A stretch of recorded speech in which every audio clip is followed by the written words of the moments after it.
Não, pera, pera. Alô, alô, alô, boa noite. Tudo bem com vocês? Quem abriu a live na tela errada? Eu sou a Bipane. Tudo bem, galera? Como é que vocês estão? Tudo tranquilo? Boa noite. Hoje aqui estamos com a outra voz da consciência. Alô! Olá, boa Aê! noite! Hoje quem vai ler a pergunta do pessoal é a Mone. Então, deixa eu fazer os avisos de início de live rapidinho. Primeira coisa, se vocês querem apoiar a live, lembre-se que a gente tem Apoia-se com recompensas especiais lá direitinho. Então, se quiser apoiar a live, apoia-se. Segunda coisa, a live, eu ia falar que a live fica gravada, vocês sabem disso, não sei por que eu tô falando disso. Misturou tudo. Misturei tudo, eu tô falando os avisos da mentoria no meio da live, tá vendo? É isso. Hoje temos outra voz da consciência e hoje tem apoia-se, é isso. É isso. A Bonnie é mais carinhosa do que a Lau. Tadinha! A Lau faz um excelente serviço, não estou diminuindo. Mas ela é intensa. Como vocês estão, galera? Tudo tranquilo? Bora fazer uns estudinhos hoje, responder as perguntas? Vamos nós. Deixa eu acertar as coisas aqui para começar a desenhar. Bora. Onde está a caneta da minha tablet? Uma pergunta muito importante. Obrigado pelos dias. Uhul. Bora. Pô. Galera, se vocês tiverem pergunta aí, manda para nós. Ai, Jesus Cristo. Vai! Vai, Enquanto pessoal, isso, vai! enquanto isso a gente vai fazendo umas perguntinhas aqui. A gente vai fazendo umas Eu vou, pinturinhas aqui. eu vou ler a primeira e aí eu vou pegando o resto. Tá. Boa noite, Sullivans da Consciência Bonnie. Peraí, é isso, é isso. Com o retorno da série Arcane, queria entender melhor o processo de estudo como o estilo da obra. Como posso estudar de maneira efetiva o estilo para estudar em outras animações também? E encerrou as perguntas. Seguinte, olha só, isso é um estudo de estilo que é um estudo de estilo igual qualquer outro. Você vai pegar o que você curte da obra, né? Peraí, oi câmera, pronto. Você vai pegar o que você curte da obra e você vai começar a prestar atenção nos detalhes de direção de arte. Então, pega um screenshot, vamos pegar um screenshot aqui, peraí.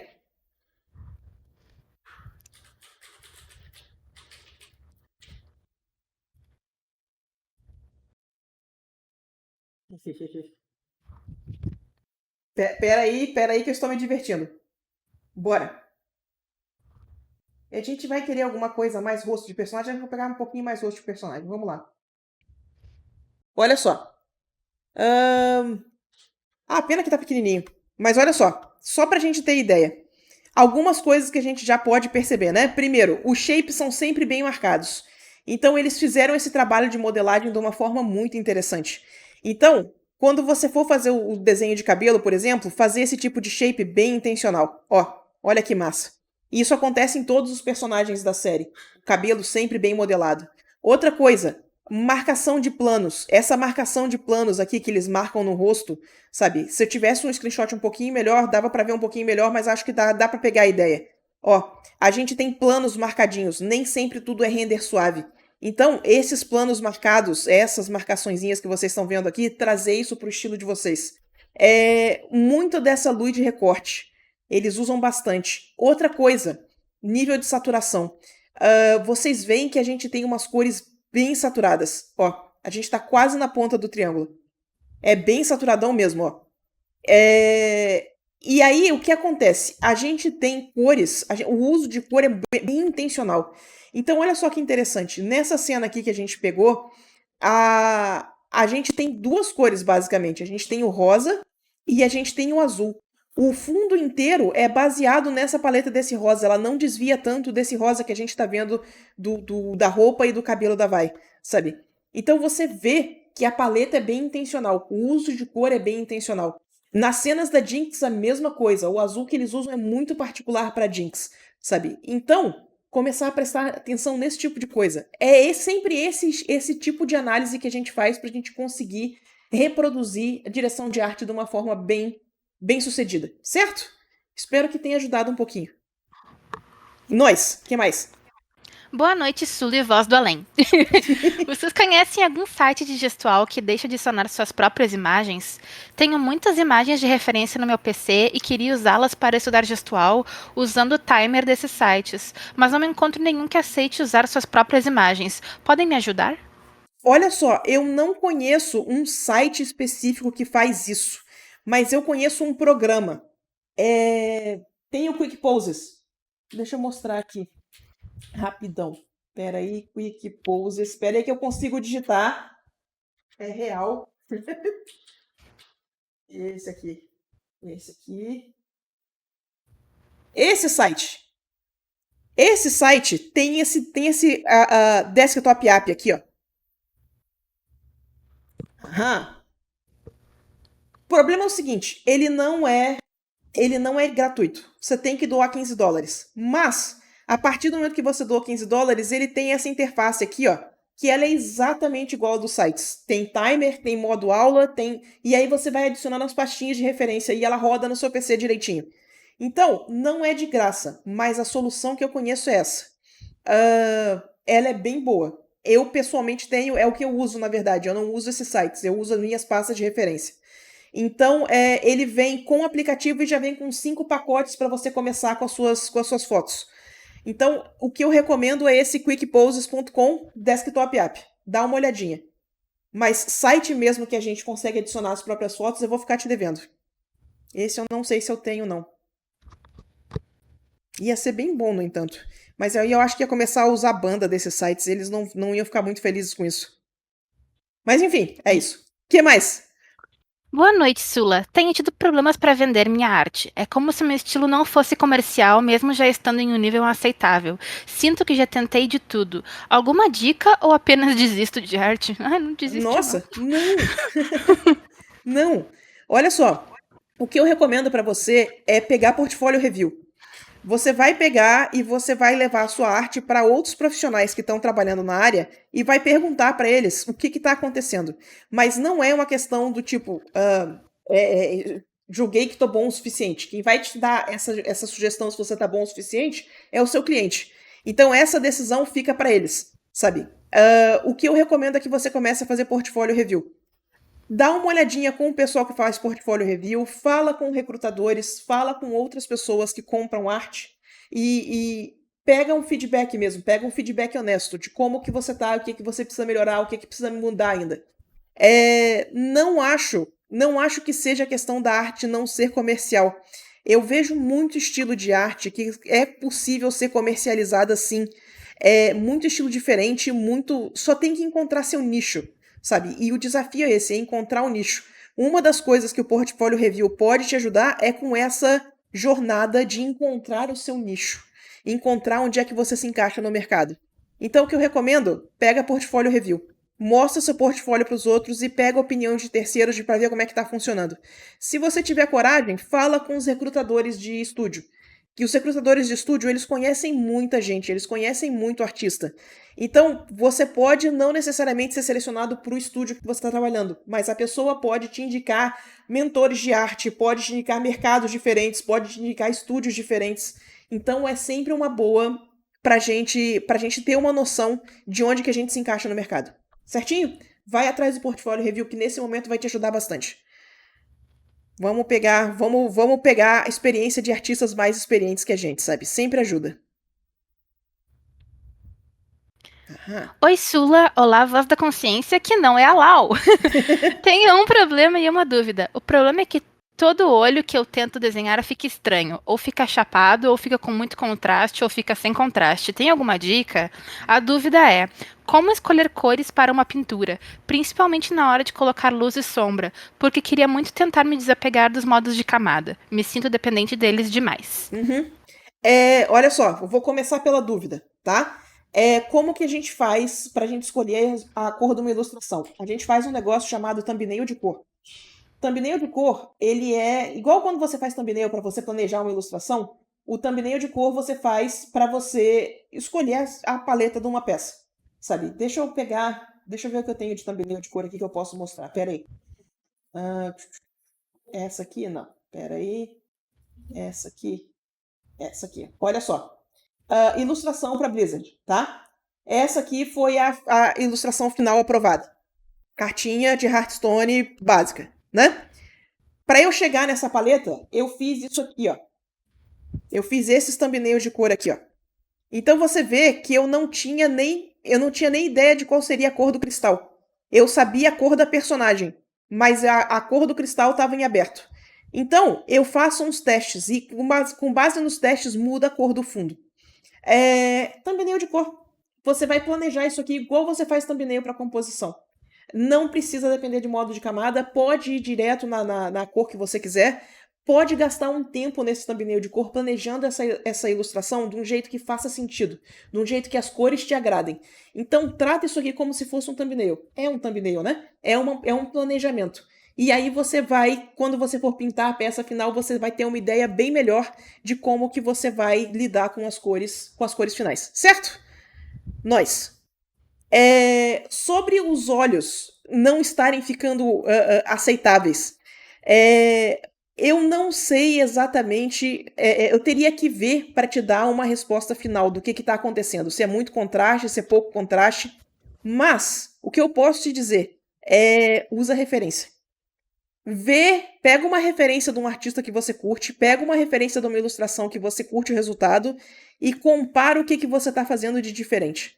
É um jogo dos 7 erros ao contrário. Você está modelando o olho corretamente? Você está exagerando o contraste ou você está deixando pouco contraste? Você está fazendo o brilhinho do olho? A referência que você usa brilhinho no olho? Sacou? Olhos são uma parte muito especial da ilustração, eles chamam muita atenção. Então não é incomum a gente ficar voltando e retocando olhos para sempre. Então fica tranquilo que essa parte é bem esperada, sabe? Mas dá uma olhadinha, usa a referência que vai te ajudar a responder essa pergunta. Pega uma ilustração que você curte o resultado e compara com o que você está fazendo e me diz o que você está fazendo de diferente. Tenta ajustar para você, ajustar percurso. Tenta fazer de uma forma que fique mais próximo do resultado que você quer. E nisso a referência vai te ajudar bastante. Certinho? Então, referência. Bora! Oi, Sula. Oi, Boni. Dá dica de canetas para desenho de linha? Você tem alguma preferida? Tenho, peraí. Pergunta certa, peraí.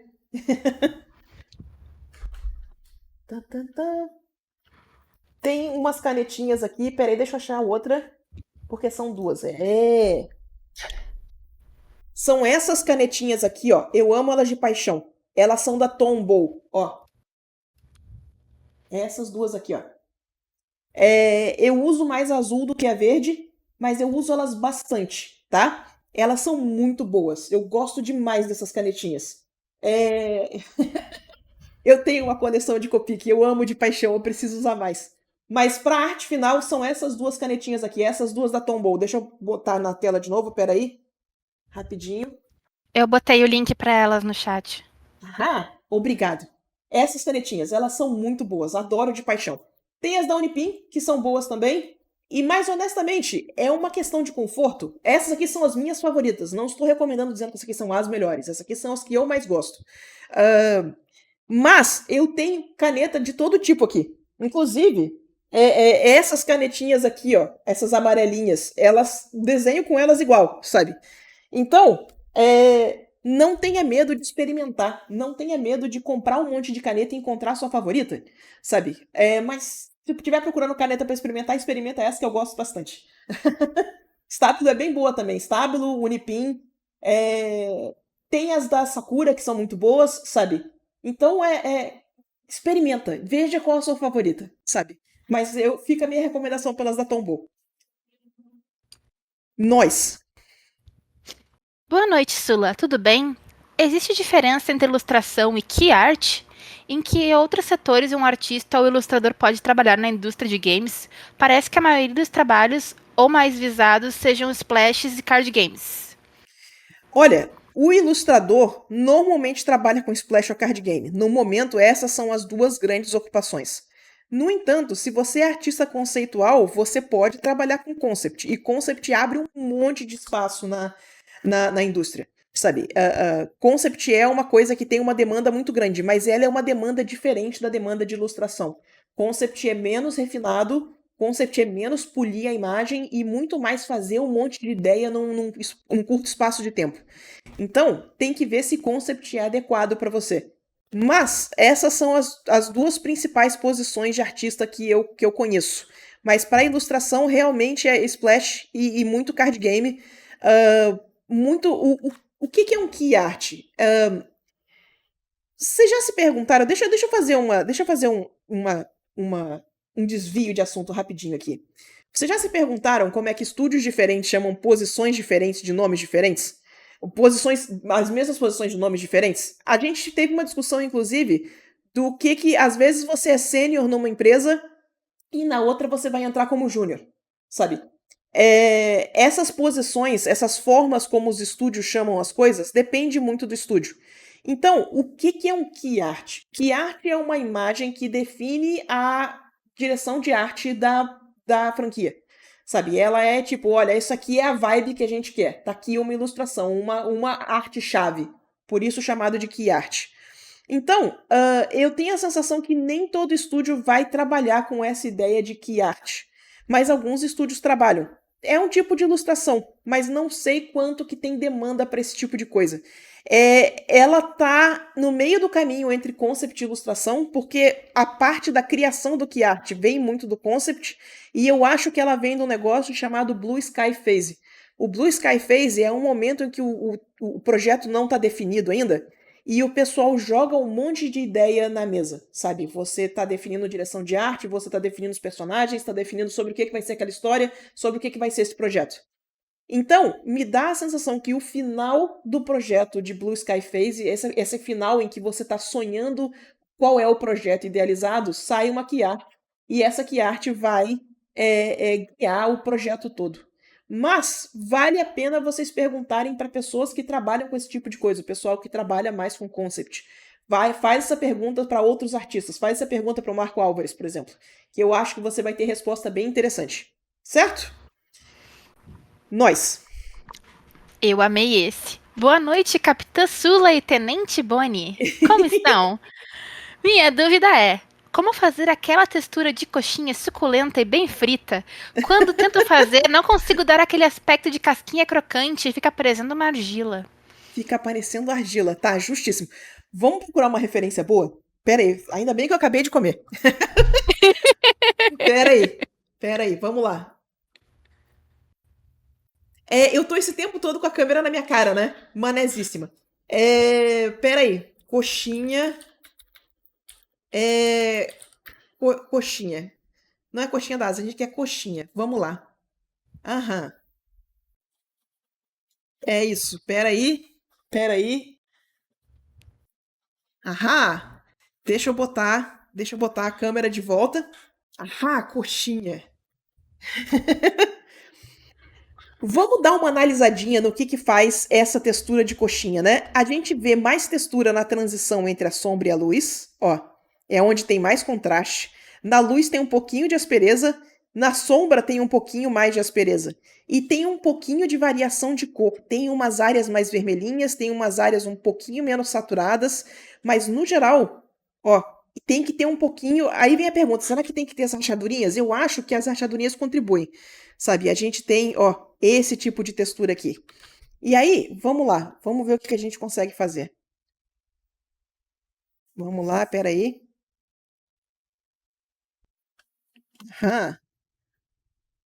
Puxando a. Puxando o Clip Studio até o limite hoje. Vamos nós. Vamos ver o que a gente consegue aprontar aqui.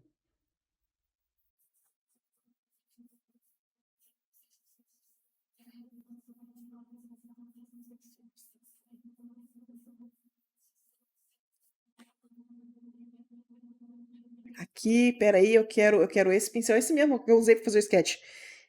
Só que eu quero ele maior. Vamos lá.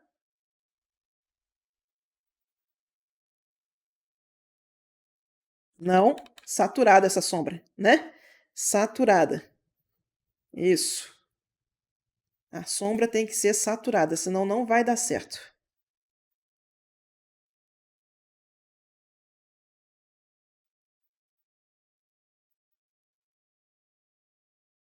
Eu acho que a resposta para isso aqui vai ser um pouquinho de mistura de pincel.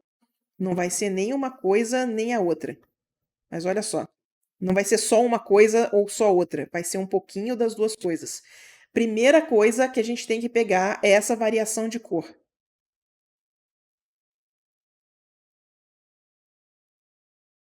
Não adianta, se você for fazer uma pintura mais realista disso aqui, não adianta trabalhar com uma cor só.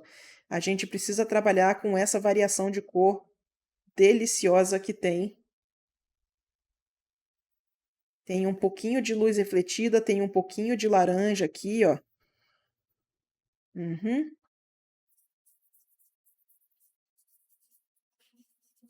Para dar indicação que tem outras coxinhas, né? Porque uma só deixa as pessoas tristes. É.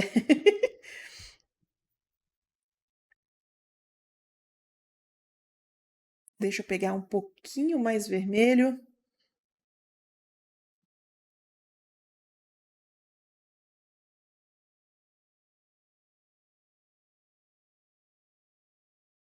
Agora eu me perguntei como é que o Cárcamo pintaria isso aqui na aquarela. Eu sei que ele tem um workshop todo de pintura de comida. Deve ser uma experiência. Não Próximo tinha nem workshop, ideia. no próximo workshop do Cárcamo eu pergunto pra ele como que ele pinta a coxinha. Aí, temos uma base de cor. Vamos lá. A gente precisa começar a deixar isso aqui um pouco mais áspero. Então eu vou pegar aqui na parte da luz e vamos começar a trabalhar com essa aspereza. Um pouquinho maior, ó. Mas sim, ele tem um workshop de pintura de comida e os samples são fantásticos. Eu tenho muita curiosidade em fazer.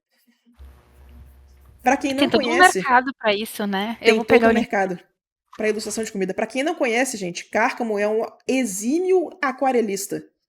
E ele dá cursos. Então, se vocês estiverem interessados em aquarela, super recomendo as aulas do Cárcamo. Ele é fantástico. Olha só, já está começando a aparecer alguma coisa. O que a gente precisa fazer agora é dar mais um pouquinho de textura nessas coxinhas. Então, eu vou pegar meu lapisinho aqui e agora vem a parte da cirurgia do negócio. Vamos lá, um pouquinho maior. Aham.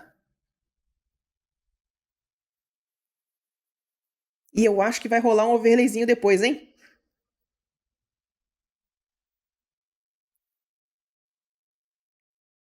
Toda a camada de textura eu estou fazendo num layer novo. Esse layer novo é mais por segurança. Se eu precisar apagar alguma coisa, eu estou apagando sempre só a última camada de textura. Eu não estou bagunçando as camadas de textura de baixo. Uhum. Olha, acho que tá enganando, hein?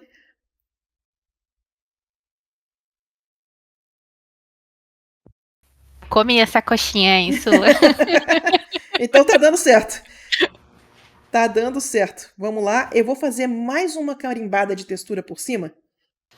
Deixa eu fazer aqui. Só para dar mais uma. Isso.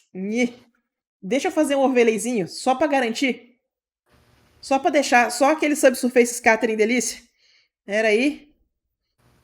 Aham. Olha. Agora o brilho.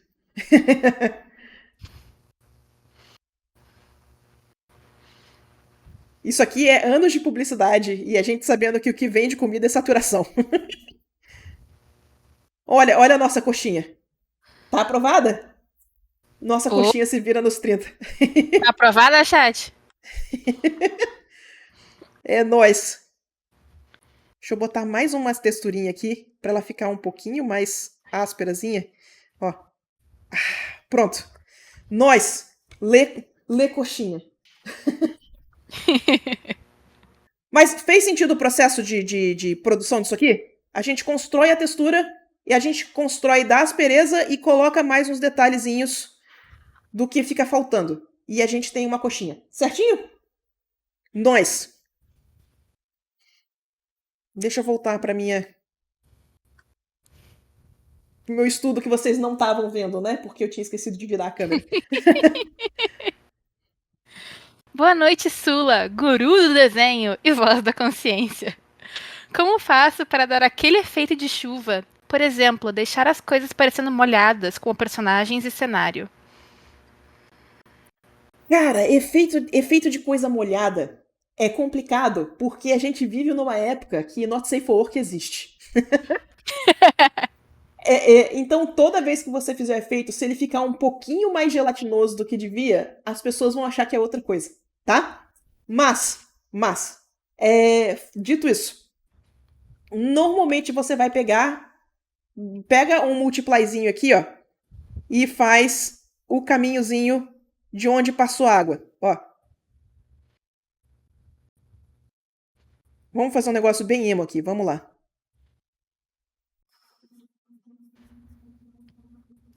Eu acho que eu vou deixar essa cor um pouquinho mais sutil, um pouquinho mais quente. Isso. Aqui assim. E aí a gente dá uma escurecidinha no final aqui, ó, onde a gente vai entrar com a água. E aí vem a parte perigosa do processo. Olha só. A gente vem aqui e a gente vai pegar um pincel mais durinho e a gente vai fazer o brilho da água em si, ó.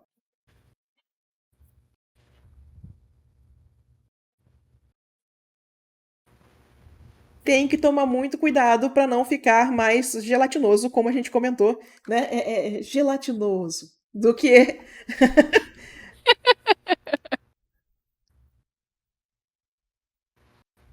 Mas olha só, no geral é um caminhozinho escuro e um pouquinho de brilho. Fica com a sensação de água escorrendo, de molhado, certo? Eu vou pegar aquela imagem do Eric Kenji também. Ah, perfeito. Nós. Aquela, você sabe qual eu Aquela. tô falando. Sei qual é. Bota o link aí que eu abro na gravação. Tá, peraí que tá, minha internet tá arregando. Pera aí.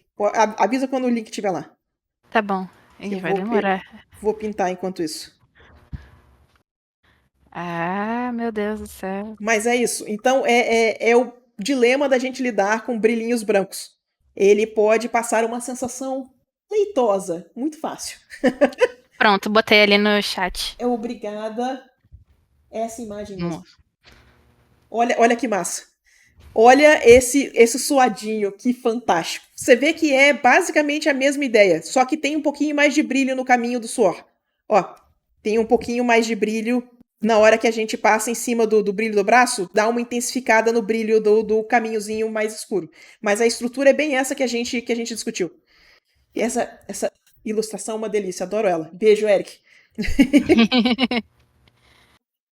Boa noite, mestra Sully, voz dos pensamentos intrusivos. Tudo bem? Fiquei meio sumida da live, mas aqui estou eu. Sulinha do Bem-vindo meu de volta. coração. Acabei de voltar de uma inatividade de meses sem desenhar e me vi perguntando em relação a quanto tempo deposito no meu trabalho. Sinto que eu podia investir mais tempo na minha construção para alcançar o resultado que gostaria, porém nunca consigo fazer isso e meus desenhos não conseguem passar de 1 hora do esboços até a finalização. Nossa, alguma dica? Isso é bem rápido. Sim, olha só. Fazer os estudos rápidos, estudo de 1 hora é um estudo rápido, tá? Então, se você só está conseguindo fazer o estudo rápido, ele é um começo. Mas o que você vai fazer é que você vai começar a fazer uns estudos mais longos. Sabe esse efeitinho que eu estava fazendo na coxinha agora há pouco? Você viu o tempo que a gente leva, que eu posso levar fazendo as ranhurinhas, fazendo os brilhinhos, fazendo. Tenta fazer isso num estudo um pouco mais longo. Pega uma imagem com um pouco mais de complexidade e tenta fazer o nível de precisão do estudo que você está fazendo aumentar. Não deixa nenhum brilhinho de fora, não deixa nenhuma modelagem de fora, não deixa nenhuma textura de fora. Tenta resolver isso do melhor jeito possível. Quer ver um estudo longo que eu recomendo para o pessoal?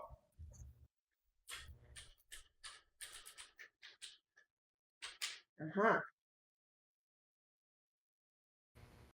Esse estudo, essa pintura aqui, ó, ela é uma pintura que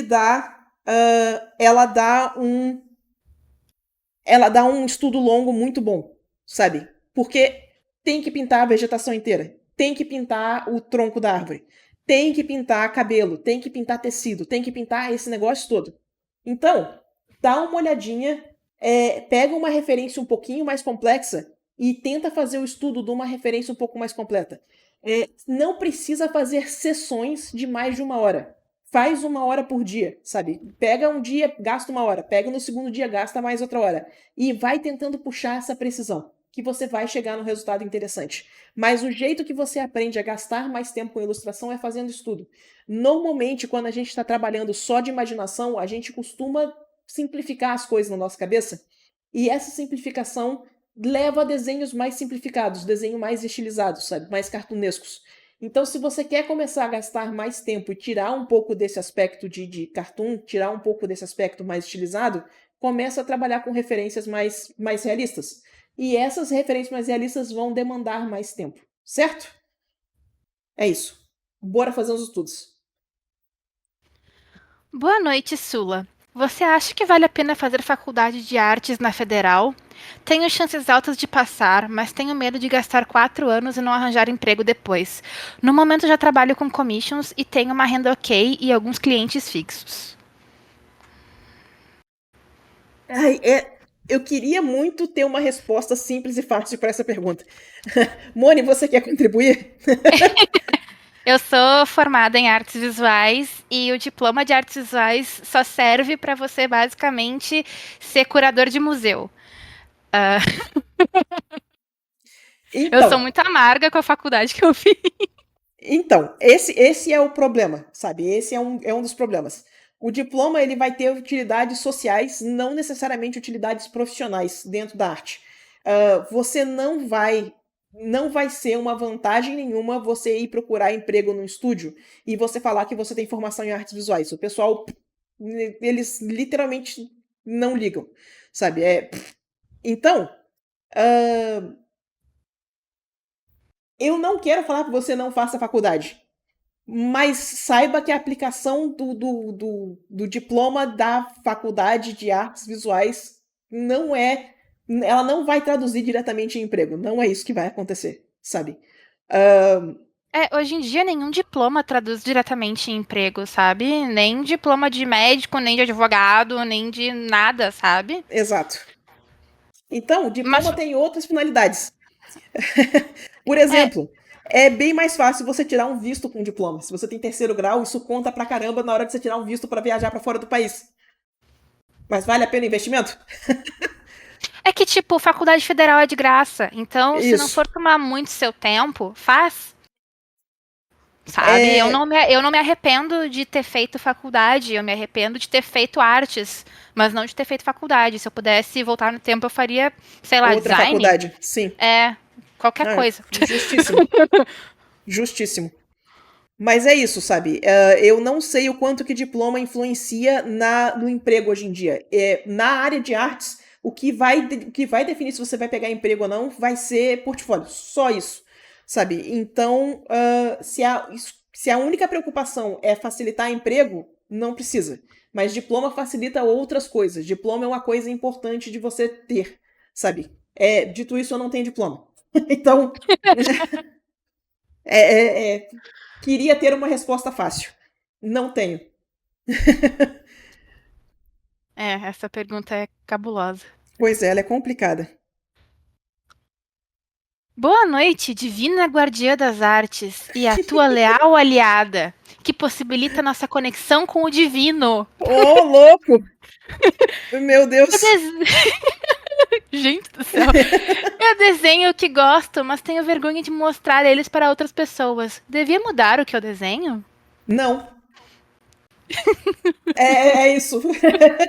Não, olha só. Eu acho que desenho, quando a gente trabalha com coisa de expressão pessoal, desenho acaba sendo uma coisa muito pessoal. O que eu recomendo é que você encontre um nicho onde você se sente confortável expondo essas artes. Às vezes vai ser num fandom, às vezes vai ser num Reddit, às vezes vai ser só para algumas pessoas em particular, mas você mudar o que você produz só se você estiver interessado em trabalhar na área. Se você estiver interessado em trabalhar na área, vale a pena ir atrás de fazer direção de arte, de fazer portfólio que se encaixa na indústria e todo esse papo. Mas se você está fazendo arte como expressão pessoal, não precisa mudar, sabe? Vai fundo, continua fazendo o teu trabalho, sabe? Mas eu conheço muito artista que trabalha com Not Safe for Work, por exemplo, que a família não sabe que eles fazem Not Safe for Work. E tá tudo bem. Eles têm público grande na internet, ninguém sabe que eles são porque eles trabalham com pseudônimo, e o pessoal não sabe que eles trabalham com arte. E tá tudo bem. E você não precisa assumir que você faz arte not safe for work fora da sua persona not safe for work, sacou? Então, eu sou muito a favor de você continuar com seu rolê, sabe? De verdade. É isso, continua com o seu rolê. Sula, hoje em dia eu desenho principalmente no digital. Você acha que posso focar meus estudos de desenho exclusivamente nesse meio ou é importante continuar praticando no tradicional também? Olha, essa pergunta ela é complicada, tá? Por que eu acho que ela é menos. Por que ela é menos fácil do que ela já foi? Antigamente eu ia falar, trabalha onde você se sente confortável e vai fundo. Mas a gente está numa época em que IA existe. Então eu tô vendo uma valorização de arte tradicional. Eu tô vendo ser cada vez mais monetizado, valorizado, requintado, sabe? Trabalhar com arte que não seja só o digital. A gente estava acompanhando uns leilões de cartas de Magic, chegou numas cifras que, meu Deus do céu, queria, viu? Então, eu tô vendo essa valorização acontecer. Então, eu não tenho como te dizer que, tipo, não precisa investir 100% em arte tradicional. Talvez arte tradicional seja o jeito que a gente vai trabalhar daqui a 10 anos. Talvez volte essa coisa do que o tradicional seja mais valorizado do que o digital de verdade, sabe? Mas a vantagem do digital é que ele é barato e ele é acessível. Você precisa de um celular, você precisa de uma tablet, você precisa de muito pouca coisa para começar a fazer arte no digital. O tradicional é bem mais burocrático. Você precisa de espaço, você precisa de material, você precisa de condições de guardar esse monte de tranqueira. Você sabe, o tradicional é mais burocrático. Você precisa de espaço, você precisa de mais dinheiro investido. Então eu vejo que trabalhar praticar no digital é muito bom. Aprender os fundamentos no digital é um jeito muito efetivo no custo-benefício, sabe? Mas estou vendo cada vez mais a arte tradicional ser levada como um expoente, sabe? Eu tô vendo essa valorização rápida que tá acontecendo e eu acredito que seja por causa de IA, sabe? Mas, então, Sula sabe? Não sei. Tenho pensamentos, ofereci pensamentos. Espero que tenha ajudado. Oi, Sula. Queria muito aprender um estilo novo, vulgo anime, porque não estou contente com o meu. Você tem alguma dica para me ajudar com isso, já que já tentei estudar o estilo, mas no final o desenho sempre cai pro lado do meu estilo? Olha, é difícil mudar alguns vícios, tá? Quando a gente começa a desenhar de um jeito que é natural pra gente, é difícil trocar esse natural. Não vai ter muito jeito de trocar um estilo que não seja prestar muita atenção no que você está fazendo e começar a corrigir esses trejeitos que você tem no desenho para eles ficarem mais do jeito que você quer. Tem que estar muito presente no momento, tem que estar muito ligado no que você está fazendo para você conseguir realmente mudar essas decisões. Faz sentido? Não tem muito como mudar esse. Quanto mais automático você fizer, mais o seu estilo antigo vai aparecer. Então tem que estar ligado, tem que estar presente. Nesse momento que você estiver nessa transição, nem escuta música enquanto desenha. Presta atenção no que você está fazendo, que vai ajudar. Faz estudos rápidos, faz vários estudinhos de forma de como desenhar olho, como fazer uma solução de rosto, como fazer solução de mão, para ficar mais adequado para esse estilo que você quer. Até a coisa começar a ficar um pouquinho mais natural. Certo? Usa a referência. Não esqueça da referência. Sula, você acha que existe alguma hierarquia de fundamentos? Vou dar um exemplo. Tentei estudar anatomia e não conseguir. Fui estudar gesto e também não consegui. Aí estudar linha, Dynamic Sketch. Consegui entender gesto e melhorar na anatomia. Isso. Eu não sei se tem uma hierarquia, mas com certeza tem uma ordem. Sabe, a gente costuma jogar as pessoas para anatomia muito cedo porque as pessoas têm vontade de desenhar personagens. Existe esse ímpeto muito grande de começar desenhando personagem, começar desenhando pessoa. Então a gente costuma alimentar essa vontade jogando as pessoas para anatomia muito cedo. Mas, honestamente, se a gente pudesse deixar a anatomia por um segundo momento, faz muito mais sentido você começar com Dynamic Sketching, você começar com uma perspectiva, porque ela vai te dar base para você desenhar todo o resto. Dynamic Sketching e perspectiva são dois fundamentos que te ensinam a linguagem do desenho. E a partir do momento que você entendeu a linguagem, a partir do momento que você entendeu como que faz esse efeito tridimensional no papel, numa superfície bidimensional, fica muito mais fácil de você desenhar qualquer coisa. Então, de novo, não sei se tem uma hierarquia, mas eu acho que tem uma ordem que ajuda. O problema é balancear isso com o interesse do aluno, sabe? O problema é passar muito tempo desenhando caixa quando a galera quer desenhar o Goku, entendeu?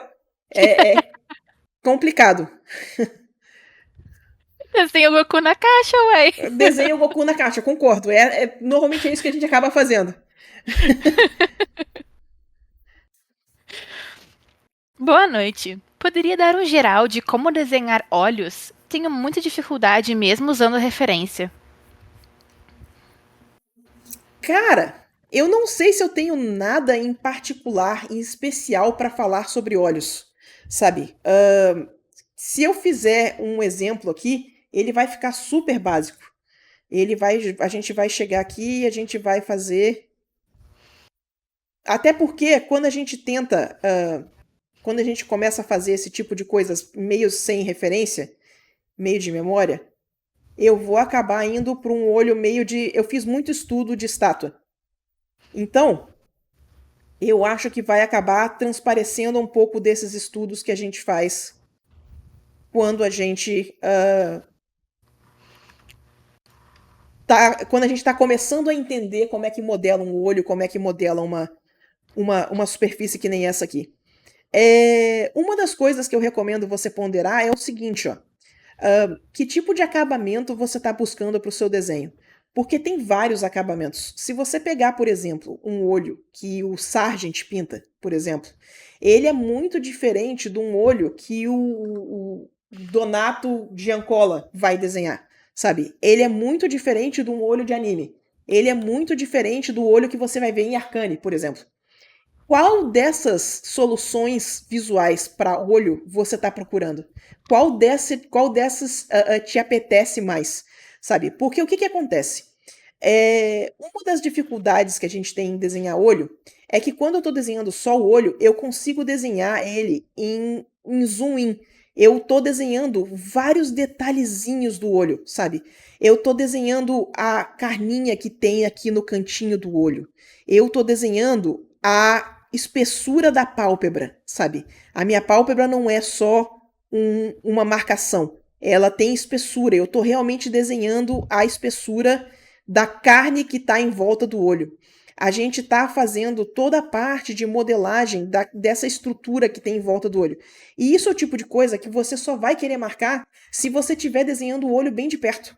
Se você estiver desenhando o olho mais de longe, você não vai querer marcar tudo isso. Você vai querer uma solução mais simplificada de olho. E essa pode estar sendo um dos problemas. Tá tentando colocar muito detalhe num olho que não precisa de tanto detalhe. Num olho que você podia estar desenhando ele mais distante. Faz sentido isso? É daí que eu pergunto. Eu sei que a referência não parece que não está ajudando, mas talvez você não esteja fazendo a pergunta correta para a referência. Não adianta nada eu querer pintar um retrato igual esse que está na esquerda, sabe? E eu vim aqui e começar... Repara como é que na foto de referência que eu estou usando ali, o olho não tem tanto detalhe. Ele tá simplesmente uma massa de sombra. Ele tá como uma massa que a gente perdeu detalhes. E funciona na referência. Então, na hora que eu for pintar isso, eu não vou tentar supermodelar um olho que eu não tô vendo detalhe. Eu vou começar a repetir, eu vou começar a confiar na minha referência e vou pintar ela como uma massa de sombra. E vai me dar um resultado massa. O mais importante é seguir o shape, né? E ter certeza que ela tá bem posicionada no rosto. Que de resto, vai ler como olho, sabe? Então não adianta pegar um olho desse aqui, cheio de detalhe, e tentar colocar ele numa ilustração que você tá vendo o personagem de corpo inteiro. Não vai funcionar bem. Isso aqui tem que ser bem medido, tem que ser bem pensadinho, certo? Faz sentido esses pensamentos? Então, boa sorte. Eu não tenho muito ponteiro específico de como desenhar olho de novo, porque fica essa coisa do a sugestão gráfica do olho ela varia muito de acordo com um monte de coisa, sabe? Então dá uma estudadinha, dá uma pesquisadinha se você está usando a referência certa para o momento certo, que você vai chegar num resultado interessante. Certinho? Nós. Como desenha jeans? Essa é a pergunta. Só tem isso. Nossa, só Como tem desenha isso. jeans? Só isso. Como desenha jeans? Olha, depende muito do estilo, tá? Mas jeans você vai conseguir acertar 90% das vezes acertando a cor. Se você acertar a proporção de quão saturada a sombra é, de quão desaturada a sombra é, fazer aquelas dobras da calça um pouquinho mais armadas, porque o jeans é um tecido mais rígido, né? Ele não é um tecido molinho que faz as dobrinhas pequenininhas. Então eu acho que se você acertar a cor e acertar essas dobras um pouquinho maiores, um pouquinho mais armadas, você consegue a sensação de jeans. Não sei, de novo, não sei se eu tenho nenhum dica em especial para pintar jeans. Presta atenção na cor, presta atenção nessa coisa da estrutura das dobras, que vai ajudar bastante. De novo, né? Tá sendo a coisa que eu mais estou repetindo nessa live. Use referência. E quando eu falo use referência, galera, deixa eu expandir esse pensamento um pouquinho, porque é o seguinte, ó. Eu acabei de dar essa ideia, né? O que você está buscando com a sua referência? Quando você usa referência, você está fazendo uma pergunta para a referência. Como que eu resolvo o problema de desenhar um olho? Como que eu resolvo o problema de desenhar uma calça jeans? Essa referência, ela vai te dar uma resposta que talvez não seja a resposta adequada para o que você quer. Então, você está fazendo a pergunta para a referência certa? Você está fazendo, você está buscando a resposta que realmente resolve o seu problema? Porque às vezes a gente pega umas soluções que não resolvem o nosso problema. Por isso a dificuldade em usar referência. E quando eu falo em solucionar problema, olha só, o que é uma ilustração se não um problema visual? Ela é um quebra-cabeça que você está tentando resolver, né? É um quebra-cabeça que você vai resolver visualmente. Quando você está trabalhando com uma referência que não te ajuda, quando você está trabalhando com uma referência que não te dá a resposta que você quer, ela vai mais te atrapalhar do que te ajudar. Por exemplo, você vai fazer uma ilustração em estilo anime. Anime segura uns cenários que são até bem realistas, certo? Só que aí você pega e traz muito realismo para a roupa, por exemplo. E aí vai começar a não conversar com o rosto do personagem, que tinha que ser um pouco mais estilizado. Eu não sei se vocês já viram, mas tem umas reportagens que falam que às vezes o estúdio Ghibli faz aquelas faz cenas inspiradas em locais reais do Japão, em lugares que existem, né? E aí você começa a perceber o tanto que as cores são estilizadas. O render ainda é muito realista, a estrutura toda é muito realista. Mas as cores são estilizadas. E essas cores estilizadas ajudam a funcionar com a solução gráfica do anime como um todo. Se a gente estivesse trabalhando com cor mais realista, com a cor mais acinzentada, você não ia conseguir um resultado tão bom, não ia ficar tão harmônico. Então faz sentido isso que eu estou falando a respeito de buscar referência? Você precisa de uma solução visual. E às vezes essa solução visual vai estar no trabalho de artista, às vezes a solução visual vai estar na coisa de verdade, às vezes vai estar na mistura das duas coisas. Mas você precisa estar muito consciente do que você está tentando resolver para você conseguir achar uma referência que vai realmente te ajudar a resolver aquele problema. Certo? Pronto. Fiz a minha tangente da noite. Sula, você teve um donate. Eu não sei como é que Eita! você vai ver isso, mas você teve. Então, Oh, muito obrigado! Obrigado, gente! Tem mensagem, eu não sei se você consegue ver. Eu não sei se eu tenho aqui, não. Cadê? Não Não tá sei como é que foi. aqui. Pois é. Não, tá. Mas aí você recebeu um donate. Tá. Obrigado, gente. Desculpa eu não estar com as notificações corretas. Mas muito obrigado. Muito obrigado. Sula, qual o melhor PC para ilustração? Um bom, da NASA. Então, pergunta complicada. Eu, pessoalmente, tá? Eu sou velha, caquética, cheia de vício. Então, pra mim, o PC bom é um PC de mesa bem montado.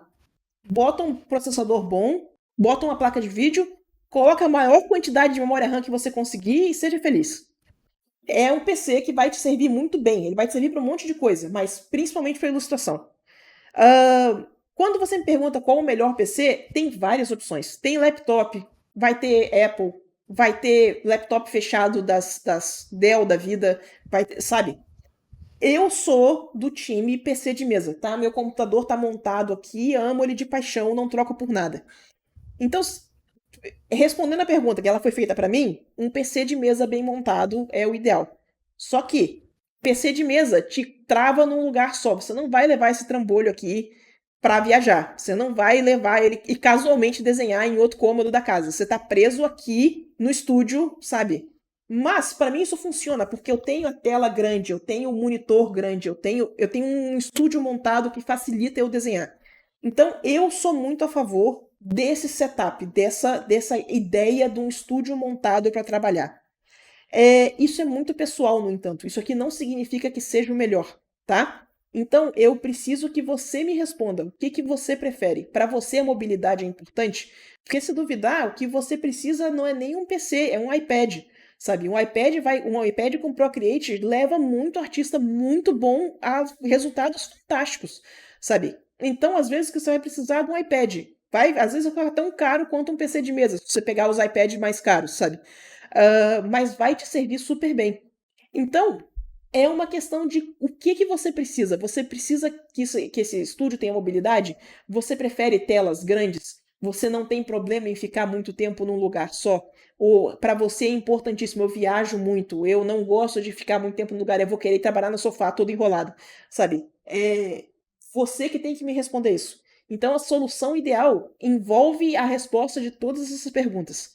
Qual é o espaço que é mais confortável para você trabalhar, tá? Mas a nível de PC, um PC de mesa bem montado, eu não sei como é que tá os specs hoje em dia.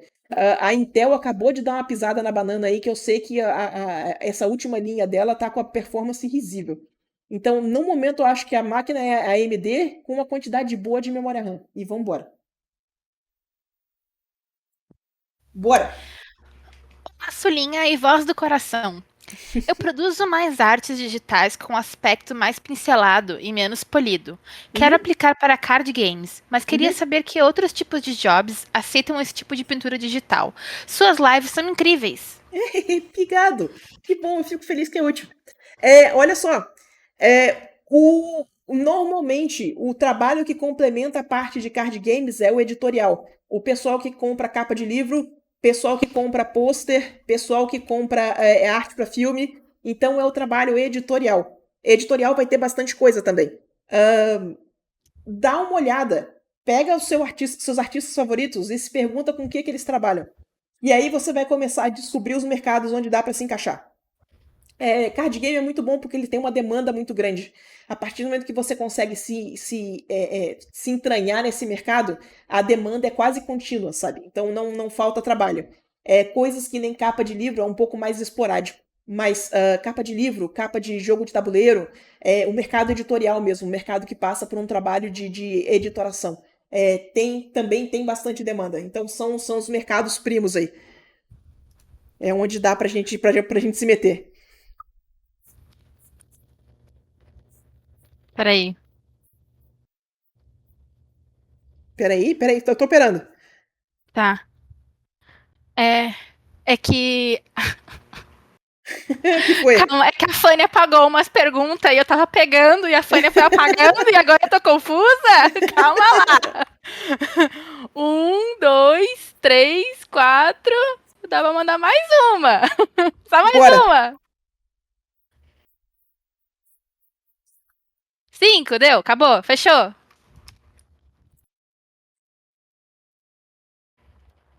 Eu vou pegar essas últimas duas e deu. 6 perguntas, então.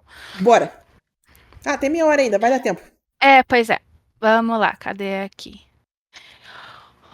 Olá, Sula, senhorita Voz. Há uns meses atrás estive aqui na live e perguntei sobre como desenhar terror e foi indicado ver alguns artistas dessa área. Então assim eu fiz e foi ótimo. Dito isso, muitos deles usam rachuras em exatamente tudo. E as minhas rachuras são extremamente meh. Tem alguma dica para melhorar rachuras em um desenho onde tudo é rachura? Cara, olha só, essa pergunta é como fazer arte final. E toda vez que eu perguntei para pessoas que sabiam fazer arte final, como que faz arte final, eles falaram faz mais arte final. Inclusive, a resposta específica que me deram foi um cara chamado Will Terrell. Ele é muito bom em arte final. Ele falou o seguinte, ó. Pega seus sketchbooks antigos e volta e faz arte final em tudo.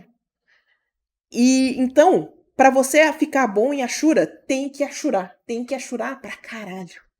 Então, não tenha medo de desenhar mais, achurar mais. Faz arte final no desenho dos outros também. Pede permissão e vai fundo, sabe? Mas a galera postou sketch e você acha que a galera não vai ter problema com você fazendo arte final, pergunta ali rapidinho, posso arte finalizar? E vai fundo, faz arte final no desenho dos outros. Mas o jeito bom de fazer Ashura, o jeito bom de aprender a fazer Ashura é fazendo Ashura. É fazendo arte final, sabe? Então não tenha medo de arte finalizar tudo. Eu não sei, eu nunca ouvi outra resposta que não fosse faz mais, sabe? Eu gostaria que tivesse uma resposta um pouquinho menos trabalho braçal. Mas toda vez que eu perguntei para as pessoas que trabalhavam com arte final, a resposta sempre foi faz um monte, faz em quantidades, sabe? A desenvolver a mão para Shura é muito trabalho fino, é você desenvolver o movimento, aprender o movimento fino da Ashura ficar boa, sabe? E para isso eu não sei se tem outra solução que não seja faz um montão. Então, boa sorte, bora desenhar. Usa referência também, continue usando referência. Mas você já achou a galera da Ashura, então eu acho que tá de boa. Boa noite, Sulinha e Voz. O que fazer quando você trava em um desenho e não sabe como resolvê-lo? Então, às vezes a gente precisa voltar etapas. Quando a gente trava muito no desenho, quando a gente trava em momentos específicos do desenho, talvez a parte de planejamento não tenha ficado tão boa assim. Talvez o seu problema tenha sido falta de referência. E você não está conseguindo finalizar porque as referências não estão resolvendo o seu problema. Então talvez você precisa refazer as referências. Retirar a foto de referência, reposar, sabe, refazer. Mas, às vezes, trava simplesmente porque não é uma ideia boa o suficiente para ser finalizada. Tinha um artista que falava muito a respeito de falsos começos. Que tinha coisa que a gente achava que a gente ia terminar, e à medida que a gente ia terminando a ilustração, a gente ia vendo que não estava ficando tão bom assim e acabava abandonando esses projetos. Então você não vai conseguir terminar 100% dos projetos que você começa. E tá tudo bem. Abandonar alguns projetos no meio do caminho faz parte. Você não precisa terminar tudo, tá? Mas os projetos que você sabe que vale a pena ser terminado, só tá faltando esse último passo pra gente terminar mesmo, vale a pena voltar pra mesa para mesa de desenho e ver se os thumbnails estão bons, se a composição realmente está funcionando, se a sombra e luz está funcionando, e fazer essa parte do design da peça de novo, sabe? Da composição, da iluminação, do uso de cor. Porque às vezes é só isso que está travando a gente. Então, dá uma analisada, o que está te travando, qual a parte específica que está te dando problema, e vai direto nela, sabe? Se você precisar voltar no thumbnail, volta no thumbnail. Se você precisar de referência, volta na referência, sabe? E dá uma olhadinha o que especificamente está te travando. E vai fundo. É um pouco difícil de resolver esses problemas no abstrato, sabe? Às vezes é mais fácil a gente olhar quando a gente vê o problema na mão.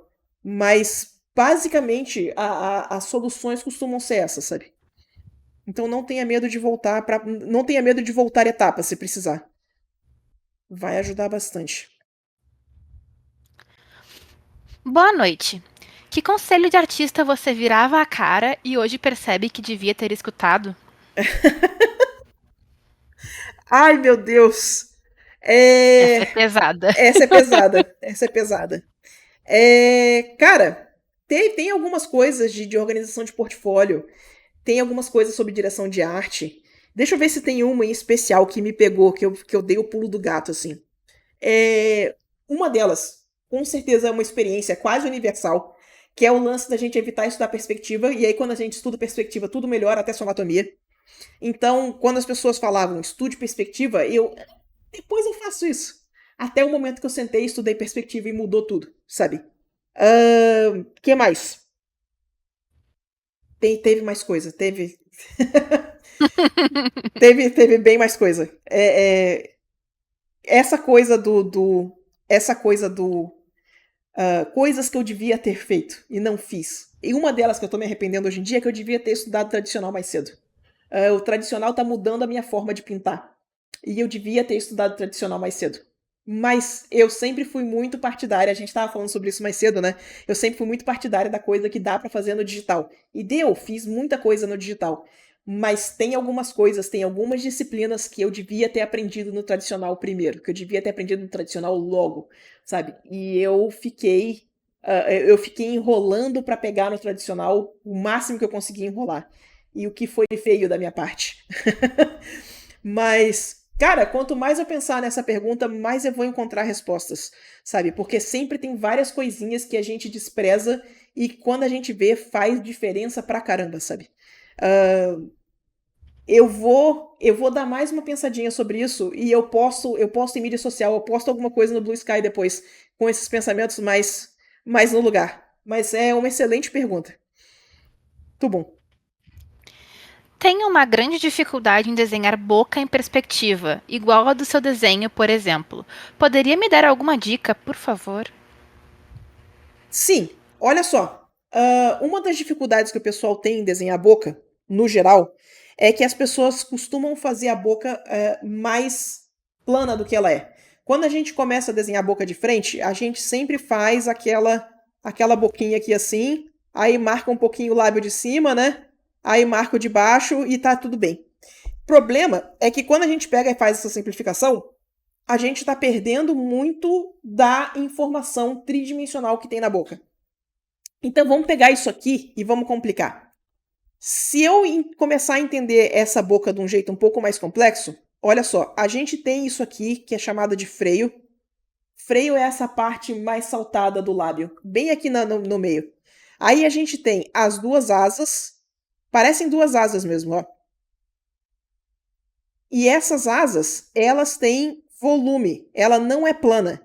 Então a gente pode dividir isso aqui nesse plano que está fazendo esse movimento e nesse aqui que está indo na outra direção. Ó.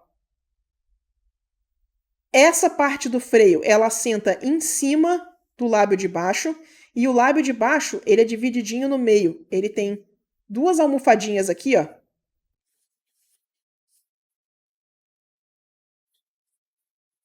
E aí a gente tem o restinho do plano aqui, ó.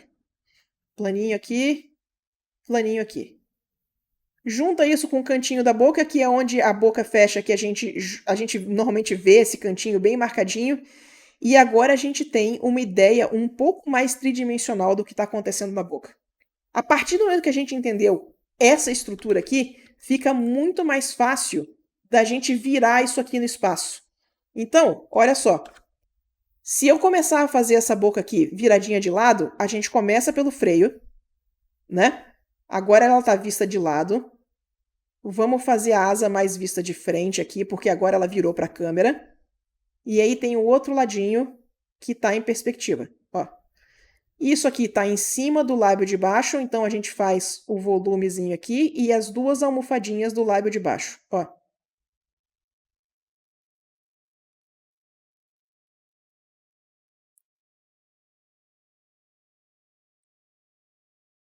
Olha a diferença de perspectiva que a gente conseguiu criar aqui. Ó, um plano, né? Outro plano e o freio direitinho aqui.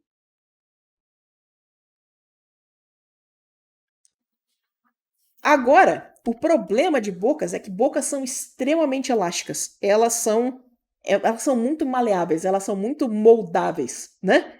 Então, se a gente começa a desenhar uma boca aberta, toda essa construção, toda essa estrutura começa a distorcer. Ó, a gente começa a ver a parte de dentro da boca.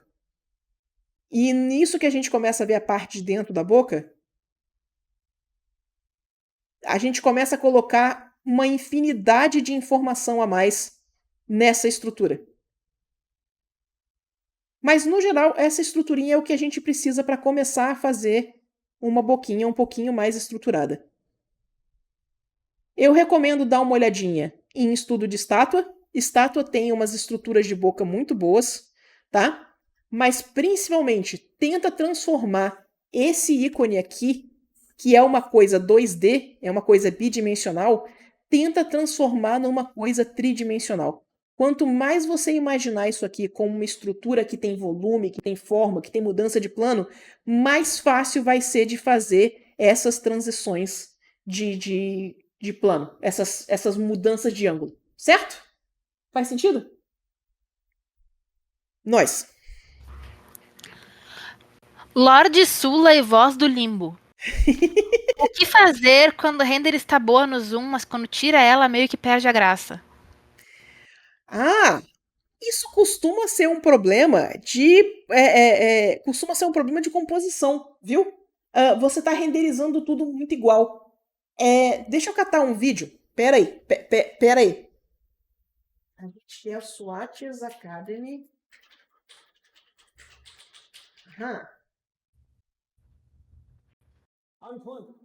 Não, fica quieto, Clint. Não, Clint. Não.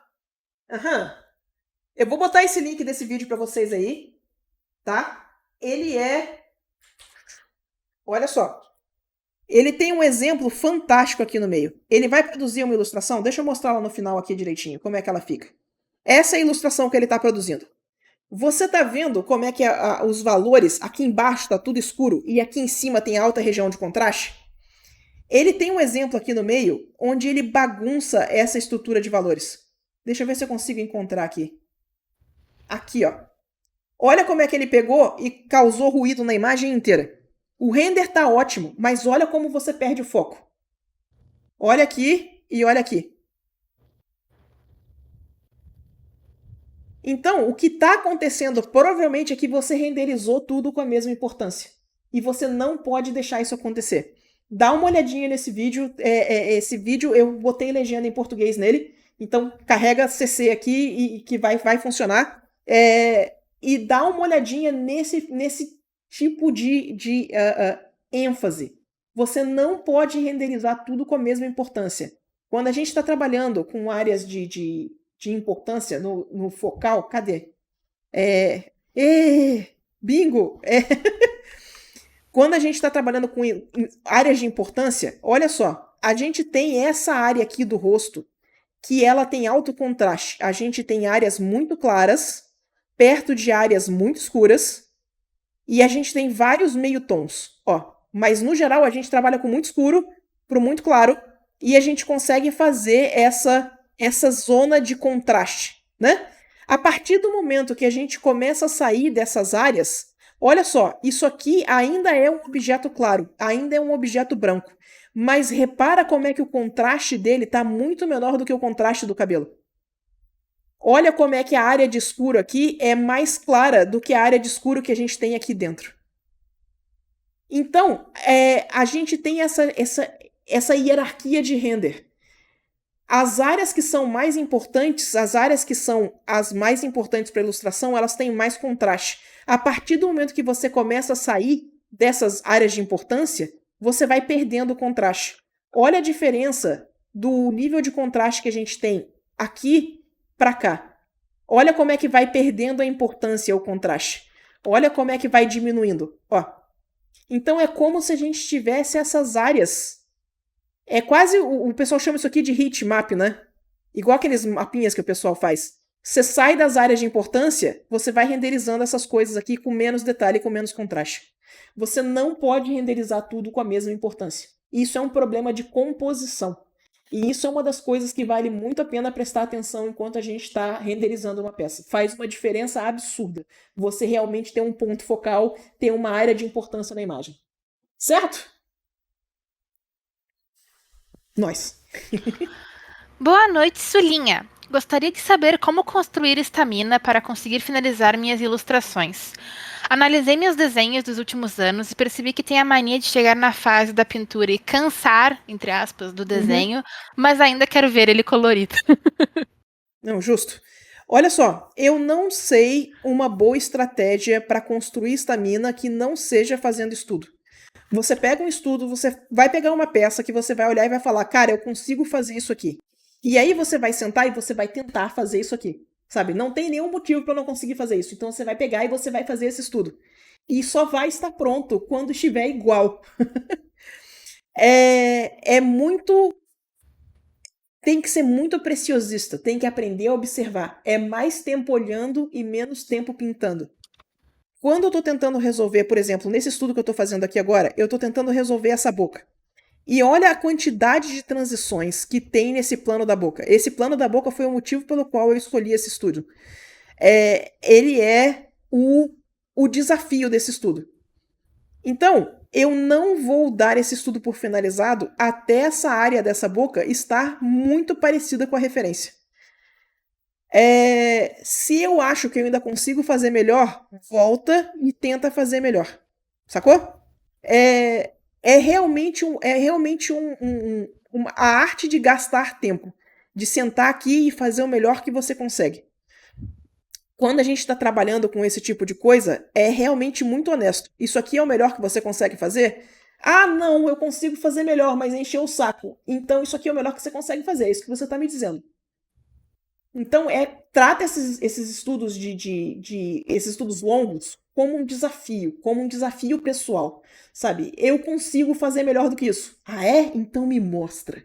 Só vale o que você consegue realmente colocar no papel. E aí faz com calma. Observa bastante, vê o que tá de diferente e me mostra o que você consegue fazer de melhor. É isso. Sula, tem 15 minutos. Tu quer sair em alguma tangente ou eu pego mais pergunta? Pode pegar mais umas perguntas. Eu Tá, já tá fiz minha tangente de hoje. mais 3 perguntas. Vamos lá. Fanny, se controla.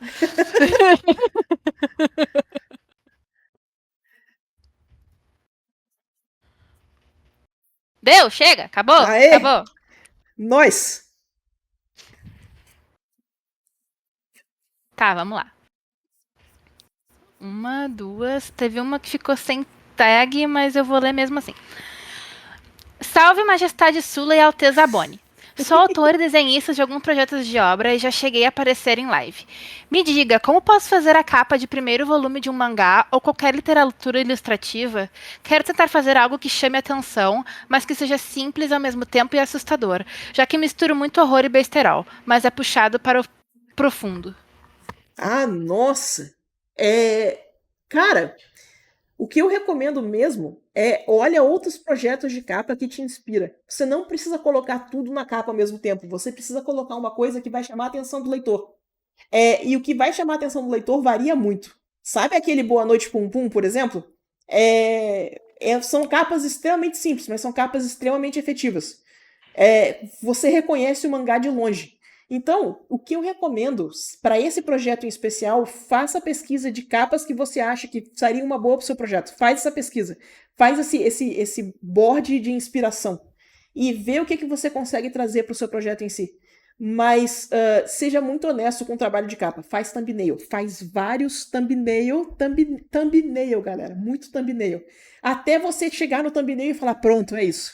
Isso aqui vai representar o projeto, sabe? Então faz a pesquisa e faz o trabalho de exploração. Faz os thumbnail. Não sei se tem outra solução que não seja um monte de thumbnail. Não esquece do logo, não esquece de colocar isso em consideração na hora que você estiver fazendo o projeto em si, sabe? Trabalha com thumbnail de capa mesmo, capa como um todo, que eu acho que vai dar bom. Faz thumbnail, faz vários thumbnail. Explora tudo, bota tudo no papel. Não existe ideia boa ou ruim antes dela estar desenhada, tá? Eu não lembro qual era o vídeo que eu tava assistindo. Eu não sei se foi um vídeo do Marco, mas a pessoa falou a respeito. Foi o Hiro. O Hiro ontem tava falando a respeito disso. E eu achei fantástico. Então segura aí que eu vou fazer a tangente sim. O Hiro tava falando assim, ó. Imagina só uma pessoa de corpo inteiro. Você vai imaginar, se você não tiver a fantasia, você vai imaginar essa pessoa de corpo inteiro por uma fração de segundo. Você colocou alguns detalhes aleatórios. Ela podia estar vestida ou não, ela podia ter cabelo curto, cabelo comprido, o que seja. Se eu pegar e falar agora me descreve os olhos dessa personagem, você não está mais imaginando a pessoa de corpo inteiro. Você está imaginando agora um zoom do rosto. E aí você vai me descrever, são olhos amendoados, e aí eles são, sabe, caramelo, e aí sabe? E agora aquela imagem da pessoa de corpo inteiro se perdeu. E eu achei isso um exemplo muito interessante, porque é verdade. Ele mostra a volatilidade do nosso pensamento, a forma como a gente perde essa informação muito rápido. Então, o que a gente faz é que o erro que a gente comete é que a gente julga as ideias quando a gente teve a primeira ideia. Você imagina uma capa. Não é uma capa boa. E você não sabe, você literalmente não segurou essa capa na sua mente o suficiente para você fazer esse julgamento. Então, imaginou uma capa? Ótimo, bota ela no papel. Agora que ela existe no papel, agora você julga, e não antes. Então, sempre que você imaginar uma capa nova, sempre que você imaginar uma possibilidade nova, sempre que você imaginar uma composição nova, primeiro bota no papel. Depois você julga. E julgar ela no imaginário, julgar com tipo, eu acho que isso não vai dar certo, quando você só imaginou a capa, não é um bom parâmetro, não é um bom ponto de referência. Então desenha, bota tudo no papel. A ideia só é boa ou só é ruim depois que ela tiver desenhada. Certo? Bota tudo no papel, exploração que chama. Não descarta a ideia até ela tá desenhada. Pronto. Hunt over. Boa. Boa noite, Sula. Recentemente comecei a estudar ilustração para valer por conta própria. E estou com dúvida no estúdio de cópia, porque não sei por onde começar a analisar a arte dos outros ilustradores. Ser autodidata me traz um pouco de insegurança sobre se estou analisando de uma forma correta ou não. Tem alguma dica? Olha só, não tem uma forma incorreta de analisar. Quando você pega uma ilustração de alguém e você começa a analisar ela, o que você está fazendo é que você está percebendo os padrões que te agradam. Então, por exemplo, se eu pegar essa ilustração aqui, deixa eu variar um pouco o bingo hoje. Se eu pegar essa ilustração aqui, eu, por exemplo, gosto muito da forma como fizeram essa ombreira aqui. Ó. Eu acho ela muito legal. Vou pegar e vou analisar o que eu gosto nessa ombreira. Eu gosto do design do design do shape, né? A forma dela é muito bonita. A forma como ela foi renderizada em tons claros é muito bonito. Os brilhos brancos dão uma sensação de que ela é um material levemente reflexivo, um material mais polido, que me agrada muito, sabe? Então, quando você está fazendo essa análise não precisa ser uma análise igual você fazia no ensino médio. Essa análise é muito mais o que te agrada, quais padrões você percebe. E quando você passar isso pelos seus filtros, pelas suas percepções, você vai conseguir fazer um estudo que mostra como você enxergou a peça. Vai mostrar, inclusive, as distorções, as coisas que você não enxergou bem. Quando você tentar reproduzir um padrão e ele não deu certo, significa que você ainda não percebeu o padrão do jeito que ele devia estar sendo percebido. Se a gente for fazer, por exemplo, o efeito da magia no braço, né? Se a gente for fazer o efeito da magia no braço, a gente tem que parar e prestar atenção aonde que tem verde, aonde que tem mais acinzentado, como que esse efeito é usado para fazer a tridimensionalidade, aonde que a cor mais clara é usada para fazer o contorno, que dá essa sensação de magia. E aí, se você observar isso, se você criar esses critérios internamente, tentar reproduzir ele numa peça e não der certo, significa que essa observação não foi precisa o suficiente. Volta, analisa de novo, vê o que você não conseguiu observar da primeira vez e tenta mais uma vez, até a sua reprodução começar a te dar um resultado próximo do que você está vendo. Então, não tem muito como fazer análise errada, tem como fazer uma análise incompleta. E você vai saber que a análise está incompleta na hora que você fizer o estudo e o resultado não ficar bom o suficiente. Se o resultado não ficou bom o suficiente, é um indicador muito bom de que sua análise não funcionou. Volta, observa mais um pouco, tenta de novo, até a coisa clicar no lugar. certo? Mas não precisa ficar com medo de que você está fazendo nada errado. O máximo que vai acontecer é uma pintura ruim. Se a pintura aconteceu ruim, volta, observa mais, vê o que ficou faltando na sua observação a primeira vez e tenta de novo, que você vai conseguir, certo? Boa noite, Sula e companhia. Recentemente, minha noiva me deu um mata-leão e disse que arte e anime não dá dinheiro. Mesmo que tenha sido brincadeira, eu me motivei a estudar a arte do Karl Kopinski e venho estudando faz um mês. Legal. Transferi para tradicional, que sinto que o traço fica mais orgânico. Porém, percebo que o traço e os detalhes que estou aprendendo são muito difíceis de transferir para peças originais. Acabo percebendo que não sei aplicar aquilo que quero em minhas obras. O Karl Kopinski é um cara que trabalha com referência. Uma das coisas que eu quero que vocês percebam é que muitos desses ilustradores que trabalham com arte realista, que eu vivo citando aqui, Carlo Ortiz, Cynthia Shepard, Donato Giancola, a Magali Villeneuve, sabe? Toda essa galera. O pessoal que trabalha com arte mais realista, eles trabalham com referência. Eles vão produzir fotos. Não é uma questão de você achar a foto que você precisa. Eles vão produzir fotos. Então, levantar, botar a cara no espelho, tirar a selfie, produzir foto de você mesmo, iluminar, ter os bonecos, ter boneco de referência, ter roupa, sabe, tirar foto de referência da roupa, vestir o seu ente querido mais próximo que esteja disponível para tirar essas fotos para você poder fazer direção de arte dessas fotos. Então, se você vai trabalhar com um estilo que nem o do Kopinski, você vai ter que produzir referência. Essas artes não são inventadas, não se inventa a realidade.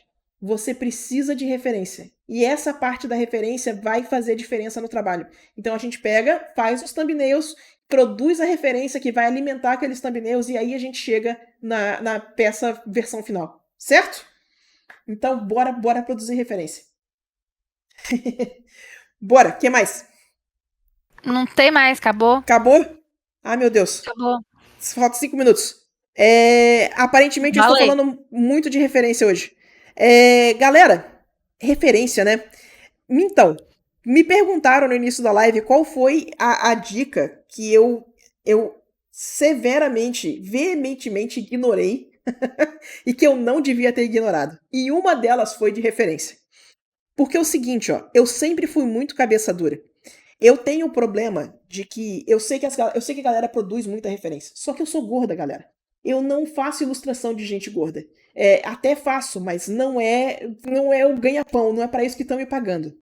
Então, o que acontece é que quando eu tiro foto de referência de mim mesmo, fica muito óbvio que eu sou gorda. Então, eu tenho muita dificuldade de produzir referências. O que eu faço é que eu vou pedir pros amigos na cara de pau, me ajuda com essa referência de rosto, me ajuda com essa referência de mão, me ajuda com essa referência de braço. E esse último detalhe de ter que pedir dos outros me fez impedir de procurar essa referência durante muito tempo. Então, uma das coisas que eu tenho dificuldade ainda é em produção de referência. O jeito que eu tenho resolvido, pedindo ajuda dos amigos. Às vezes, comprando pacote de referência pago também ajuda, mas cai naquele mesmo problema que a gente comentou. Tem muita ilustração que você não vai conseguir produzir, você não vai conseguir encontrar a referência ideal para o seu projeto. Você realmente precisa sentar e produzir, sabe? E essa parte de produção de referência, por causa de eu ser gorda, dá esse problema. Eu encontro esse problema com uma certa frequência. Então eu sei a importância da referência, eu trabalho muito com referência, mas eu ainda tenho dificuldade em produzir minhas próprias referências. Queria que fosse mais fácil. Eu precisava morar mais perto das minhas irmãs para poder utilizá-las igual eu fazia quando eu era mais nova. Mas eu acho que a resposta 100% honesta é isso. Eu ainda tenho um pouco de relutância em produzir referência por causa desse problema. E eu sei a diferença que referência faz, mesmo para trabalho estilizado. Você tirar foto de uma expressão, você tirar foto da linguagem corporal, ajuda demais a você produzir. Eu nem tô brincando. Essa coisa de levantar e produzir a referência faz uma diferença absurda no trabalho, sabe? Então, não tenho como enfatizar o suficiente aqui a importância de vocês produzirem referência. Produz a referência que você precisa para fazer o seu trabalho ficar o melhor possível. E vai ficar massa, certo? Economiza muito tempo também, sim. Às vezes o fato de tu fazer a pose, tu se dá conta que tu tava querendo fazer uma pose impossível, sabe? Exato. Tipo, tu levanta pra posar pra foto e tu percebe que o teu desenho não funciona. Que a pose não é factível. Exato. Eu já Mas fiz é muito isso. isso. Sim. E o seu trabalho começou a ficar muito mais natural depois que você começou a produzir referência. Foi muito bom. Pois é, eu sou agora advogada da referência. E do Liquify, porque eu também tô um pouquinho acima do peso, então eu vou lá, tiro a foto de referência, tá com o Liquify e E vambora! vambora, O que exato. tem pra hoje? Eu tenho mãos pequenininhas. Deixa eu abrir a câmera aqui rapidinho. Eu tenho mãos pequenas. Eu tenho as mãos de criança. Então o que eu faço é que eu tiro foto das minhas mãos e estico os dedos pra parecer mais adulta. Mas ninguém precisa ficar sabendo disso, entendeu? Então funciona. Basicamente o que eu queria falar é isso. Usem referência.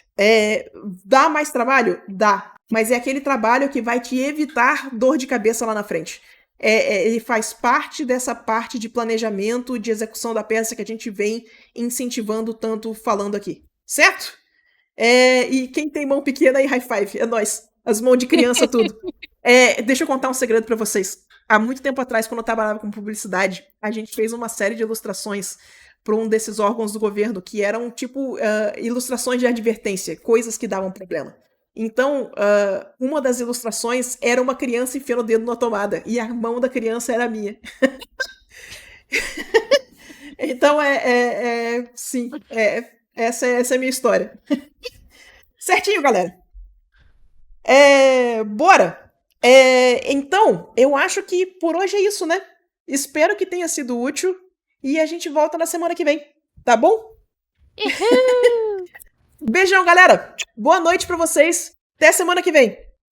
Beijos, tchau, tchau. Boa Lau noite. semana que vem. Lá volta semana que vem.